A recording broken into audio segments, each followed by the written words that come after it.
মা শ্রীলা মজুমদারের মৃত্যুর পর প্রথমবার ক্যামেরার সামনে এলেন তার ছেলে। ক্যামেরার সামনে এসে নিজের মনের কথা ব্যক্ত করলেন প্রয়াত অভিনেত্রীর একমাত্র ছেলে। সকল মানুষের উদ্দেশ্যে দিলেন কিছু বার্তাও। কি জানালেন অভিনেত্রীর ছেলে? বিস্তারিত থাকছে আজকের এই প্রতিবেদনে। তো বন্ধুরা, অবশ্যই সম্পূর্ণ ভিডিওটি দেখুন। চ্যানেলে নতুন থাকলে চ্যানেলটিকে সাবস্ক্রাইব করে পাশে রাখা নোটিফিকেশন আইকনটি অল করে রাখবেন। আর আপনারা ঠিক কোন জায়গা থেকে এই ভিডিওটি দেখছেন, জায়গাটির নাম আমাদের কমেন্ট বক্সে কমেন্ট করে জানাবেন, যাতে করে আমরা আপনাদের ধন্যবাদ জানাতে পারি। অভিনেত্রীর ছেলে বলেন, সকল কথাই এখন মনে আসছে। ছোটবেলার সকল কথাই মনে আসছে। মা তো একটাই। ছোটবেলায় যখন প্রথম আমি মৃত্যুকে বুঝতে শিখেছিলাম, তখন প্রথমে এটাই ভেবেছিলাম যে যখন আমার মা মারা যাবে, তখন আমার কি অবস্থা হবে। আজকের দিনটাই আমার জীবনের সবথেকে খারাপ দিন। মা অনেক লড়াই করেছেন। ক্যান্সারের সাথে ৩ বছর ৩ মাস মা লড়াই করেছেন। কিন্তু শেষ রক্ষা হলো না।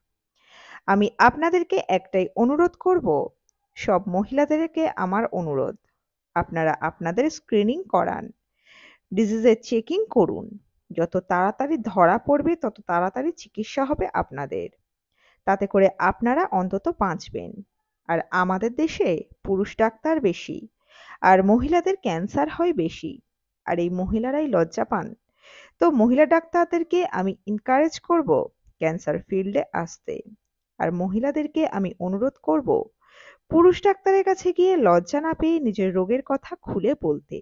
আপনারা বেঁচে থাকুন, আপনারা ভালো থাকুন। এটাই আমার বলার।